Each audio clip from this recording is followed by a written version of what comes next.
ဟုတ်မင်းအဲ့ဆိုနောက်တစ်ခုက emerald မှာဆိုရင်ကာလာဘယ်နှမျိုးရှိလဲမင်းဟုတ်အဲ့ဒါခုန emerald လို့မိန်တော့ပြောလိုက်ရင် emerald ကအစိမ်းရောင်အလုံးဝတည်တယ်ဒါပေမဲ့သူကဘယ်ဟာပေါ်မှာ basic လောက်ထားလဲဆိုတော့ bluish green အပြာရောင်နည်းနည်းလေးတန်းတဲ့ emerald ရှိရယ် yellow တန်းတဲ့ emerald ရှိရယ် pure green emerald အဲ့သုံးခုကိုမင်းတို့က color သုံးခုခွဲခြားလိုက်တယ်အဲ့တော့ bluish တန်းတဲ့ color က bluish လေးနည်းနည်းလေးဝင်တဲ့ color ကမိုးဆိုမှာတွေ့ရတယ်အဲ့တော့ तू ကဘာနဲ့သွားတူလဲဆိုတော့ Zambia color နဲ့သွားတူတယ်ဟုတ်အဲ့တော့တချို့တွေကမိုးဆို color ကိုကြိုက်တယ်လို့ပြောတယ်ဒါပေမဲ့ Zambia ကြောင့်မကြိုက်ဘူးလို့ပြောတယ်အဲ့တော့အဲ့ဒါလေကိုယ့်ရဲ့စိတ်ပေါ်မှာမူတည်တယ်မိုးဆို green color က Zambia နဲ့ Zambia color နဲ့တူတူပဲဒါပေမဲ့ Colombia က clarity ပိုရှင်းတယ်စောက်သားပို့ပြီးတော့တောက်ပြန်တယ် Zambia မှာကျတော့Myshu Ruby လို့ပဲသူ့မှာ black spot လေးပါတတ်တယ်အဲ့တော့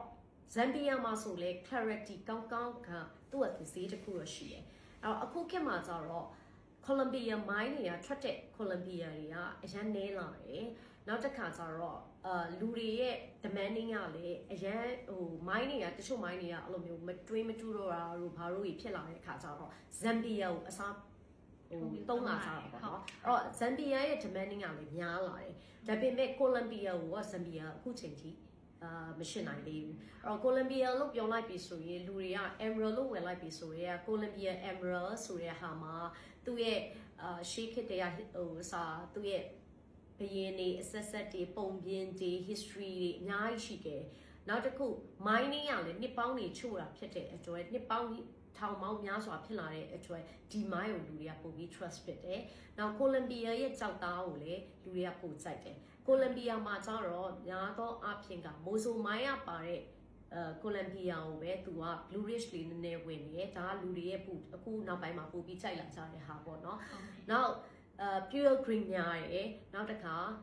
တချို့ကြတော့လေအစိမ်းရောင်ကိုအဝါလေးတန်းနေမှာကြိုက်တယ်ဆိုတဲ့ဟာတွေရှိတယ်။အဲ့တော့Emerald ရဲ့ green ကို basic ခွဲလိုက်ရင်3ရောင်နဲ့ပဲခွဲလိုက်ရုံပဲ bluish ဝင်တဲ့ဟာရှိမယ် yellow ဝင်တဲ့ဟာရှိမယ် pure green ဝင်တဲ့ဟာရှိမယ်ဒီ3မျိုးပဲဒီ3မျိုးပေါ်မှာ Emerald က base လုပ်ပြီးတော့ bluish ပို့ပြီးများသွားရင်သူက dark green ဖြစ်သွားတော့ dark green ဖြစ်တဲ့ဟာခါကြရင်ဈေးကမရတော့အဲ့လိုပဲ yellow အရင်များသွားရင်ခါကြတော့ Emerald ရဲ့ color ကသူကဝါရောင်ကြီးဘက်ကိုသွားရင်လေ attractive မဖြစ်ပြန်ဘူးနောက်တစ်ခါ pure green မှာအရင် light ဖြစ်သွားရင်လေ light green ဖြစ်သွားရင်လေဈေးမရတော့ပြန်အဲ့တော့များသောအားဖြင့်က Emerald ရဲ့ green color ကိုဘာနဲ့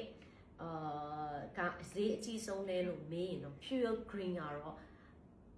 ပို့ပြီးဈေးအကြီးဆုံးပဲပေါ့နော်ဒါပေမဲ့လည်း pure green မှာကခုန no oil လို့ဟာမျိုးမှာ pure green တွေ့ရတယ်ဒါလည်းမမေးခုနကြာရင် no oil ကိုပြပေးမယ် no oil လို့ဟာမျိုးမှာလုံးဝ pure green တွေ့ရတာအဲ့တော့အဲ့ဟာမျိုးကြီးကြာရင် vivid green မပေးဘူး green color ပဲပေးပါဟုတ် vivid green လို့ဟာမျိုးကြာတော့ bluish လေးနည်းနည်းဝင်တယ်နော်အပြာရည်နည်းနည်းလေးကိုရှိတယ်အဲ့ဒါက vivid green ကြီးရှိတာနောက်တစ်ခုကတော့ခုန light green လို့ဟာမျိုးပေါ့နော် light green လို့ဟာမျိုးကတော့များသောအားဖြင့်အစိမ်းရောင်ကိုဆိုလူတွေကတောက်တောက်ကိုပဲကြိုက်ကြတယ် light green ဖြစ်တဲ့အတွက်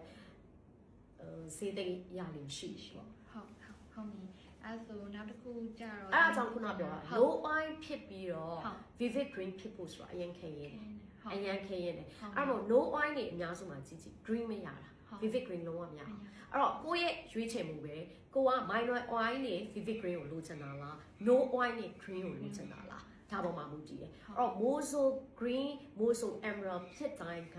ဈေးကြီးတာမဟုတ်ဘူး clarity ပေါ်မှာလည်းမူတည်တယ်အော်ကိုယ့်ရဲ့သူတို့ oil treatment ဘယ်လောက်ပေးထားပုံမှာမူတည်ပြီးတော့လေဈေးရပေးရတာအော်ခုနတလုံးဆိုရင်ဒါ no oil